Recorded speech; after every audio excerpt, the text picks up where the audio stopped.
Bonjour à toutes et à tous, bienvenue dans le nouveau format des coulisses de ton alimentation. Je suis Maguelone Pontier, la directrice du Grand Marché. Et aujourd'hui, on va parler d'un sujet parfois compliqué mais ô combien important, l'alimentation de nos enfants. Quand on est parent, on n'a souvent pas le temps, pas forcément les compétences, pas toujours les moyens et pourtant on veut que nos enfants mangent le mieux possible. Alors aujourd'hui, on va répondre à toutes vos questions avec 3 experts sur les produits frais versus transformés, les temps de repas, où est-ce que je vais faire mes courses, comment, qu'est-ce que je leur donne à manger, comment je fais pour les convaincre de leur donner des fruits et légumes et qu'ils aiment ça, comment prendre du plaisir pour manger. Toutes les réponses à ces questions sont dans ce nouveau format en espérant vraiment que ça vous soit utile.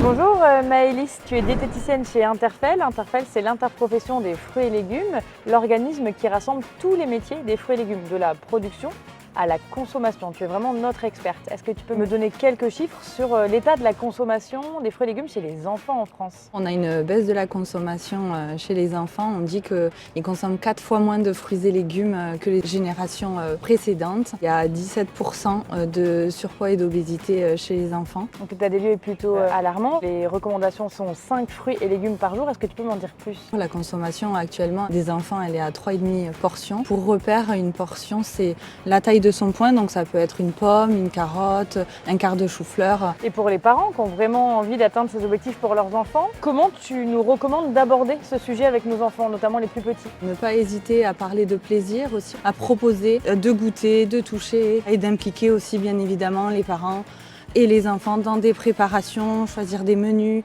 pour faire ensemble. Ça peut être presser un citron, faire des découpes, des brochettes, des verrines, etc. Tu interviens régulièrement dans les écoles et les centres de loisirs. Qu'est-ce que toi, tu constates sur le terrain? Les enfants, ils sont curieux, ils aiment toucher, manipuler. Les enfants, ils savent faire beaucoup de choses. Si vous avez des doutes sur les fruits et légumes de saison, allez sur le site internet des fruits et légumes. Vous avez l'agenda par mois même. Est-ce que tu as des exemples à me donner, des gestes culinaires, des astuces pour faire consommer plus de fruits et légumes à mes enfants? Par exemple, sur un chou-fleur, on peut faire rapidement des bouquets avec une sauce à côté. Ça vous fait rapidement une entrée ou ça peut s'inclure aussi dans le plat ou en salade. On peut aussi le rôtir juste en faisant une petite marinade et en mettant au four. On peut aussi majoritairement consommer cru des fruits et légumes, juste de la découpe, faire des salades. Et pour ceux qu'on peut cuire, on peut les cuire à l'autocuiseur, ce qui permet de gagner du temps aussi. Et si j'ai un enfant qui veut absolument pas manger de fruits et légumes, qui recrache quand je lui donne, ou si j'ai un enfant un peu plus grand qui n'a pas eu l'habitude jusqu'à maintenant? Avoir toujours une corbeille de fruits et légumes à proximité pour que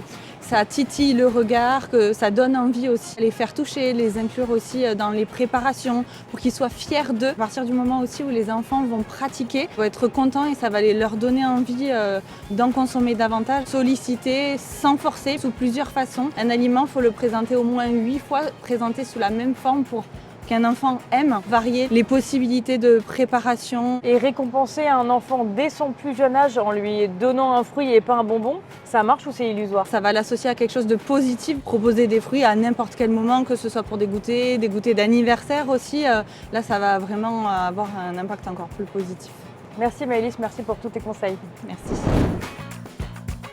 Bonjour Eric Fabre, tu es meilleur ouvrier de France, tu représentes l'excellence dans ton domaine, les fruits et légumes. Comment tu fais pour habituer les enfants à consommer des fruits et légumes puisque tout commence à la maison? C'est important la présence en fait du fruit à la maison. Il faut familiariser la visualisation des fruits et légumes. S'amuser avec aussi, aller dans les magasins, aller sur les marchés, aller dans les grandes surfaces, acheter les fruits et légumes frais. Il faut donner cette accessibilité-là vraiment à fond au niveau des fruits et légumes frais. Vu qu'on sait qu'on doit consommer 5 fruits et légumes par jour, aujourd'hui on est à 3,5 par enfant, qu'est-ce qui bloque aujourd'hui la consommation des fruits et légumes? C'est le prix, ramener le prix à la portion. Il faut bien 5 fruits et légumes par jour, 5 portions. Un chou-fleur, ça va peser 1,5 kg, ça va valoir à peu près 4 € la pièce. Donc si on divise 4 € par 2,5 kg, tu vois le prix de la portion, c'est dérisoire. Il faut avoir cette mentalité-là de dire ramenons le prix à la portion. On se doit de proposer à tous de manger des fruits et légumes frais. Quel conseil à donner pour acheter malin ou acheter proximité, saisonnalité, etc. Tu as donné la réponse en fait. Manger de saison, manger à proximité, profiter des promotions, acheter peut-être les paniers anti-gaspi. Et quand on n'a pas le temps, ou pas les moyens et qu'on achète seulement en grande distribution, qu'est-ce que je fais? C'est à peu près identique. Profitez des promotions, de la saisonnalité et voir en fait ce que la GMS a mis en avant pour acheter au maximum au meilleur rapport qualité-prix. Et comment on fait pour savoir ce qui est de saison et ce qui ne l'est pas? Interroger aussi son primeur, le garant en fait de la saisonnalité des produits. Un bon professionnel proposera dans sa boutique des produits du moment et de saison.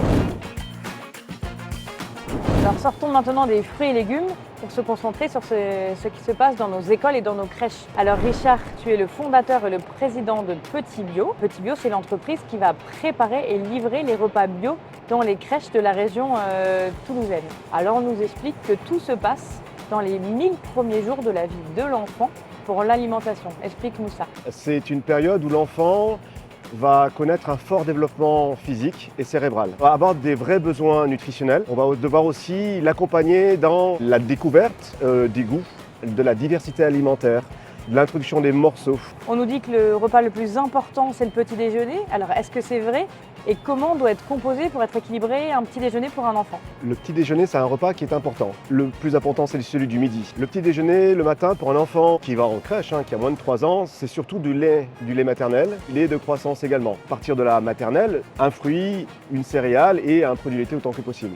Quand ton enfant ne veut pas déjeuner ou que tu n'as pas le temps ou beaucoup de temps à consacrer à ton enfant, qu'est-ce que tu fais? C'est dire, ok, t'as pas envie de manger tout de suite, il y aura un petit encas et tu pourras le manger plus tard. Avec Petit Bio, comment tu accompagnes les crèches, le personnel, l'équipe à l'éveil gustatif de nos enfants? On essaie de proposer des repas qui soient donc déjà à partir de produits bruts, frais, gustatifs, notamment au niveau de la fraîcheur et des fruits et légumes de saison qui vont faire évoluer les menus tout au long de l'année. Et après, on va travailler sur les couleurs, les saveurs, les épices, permettre à l'enfant de découvrir une carotte par exemple, mais sous différentes facettes. C'est également des menus thématiques que l'on va proposer, du manger main, du manger froid, du manger un repas avec la même couleur, ou également des ateliers que l'on va suggérer aux professionnels pour accompagner l'enfant. Manger, ça ne répond pas juste à une fonction nutritionnelle, ça répond à la santé, au plaisir et au partage. Donc c'est un moment culturel, un moment social également. Les produits transformés. On nous explique que plus il y a d'ingrédients dans un produit, plus il est néfaste pour la santé. Donc à partir de quand on peut estimer qu'un produit est transformé? Et comment on fait pour cuisiner et donner à ses enfants des produits les moins transformés possibles? La question des produits transformés, c'est non pas forcément la quantité d'ingrédients qui composent un produit, mais c'est surtout la qualité de ces ingrédients, les additifs, les conservateurs. Il faut surtout privilégier les produits qui ont été le moins transformés, à partir de produits le plus bruts, le plus frais possible. Donc rapprocher réellement la consommation du moment où ça a été récolté, transformé, voire même éventuellement transformé directement à la maison, cuisiné sur place à partir de produits bruts. Ça, c'est l'idéal. Je tourne l'étiquette, je compte le nombre d'ingrédients. Je fais comment? On peut tourner l'étiquette et vérifier la composition, déjà, de voir s'il y a des produits bruts et pas des noms un peu savants. Vérifier qu'il n'y a pas d'additifs ou de conservateurs déjà. De privilégier des produits pré-transformés, bruts, mais déjà pré-découpés par exemple. Privilégier le plus possible la fraîcheur. Il faut mieux acheter des fruits et légumes déjà découpés, pelés, etc., qu'acheter une soupe transformée par exemple. Les produits stérilisés qui se conservent longtemps dans le temps vont peut-être contenir moins de nutriments réellement qu'une soupe qui vient d'être réalisée par le traiteur, peut-être dans les rayons ou des produits qui ont été prédécoupés, effectivement. Est-ce qu'il faut mieux privilégier le surgelé, la conserve, la boîte? Le plus possible,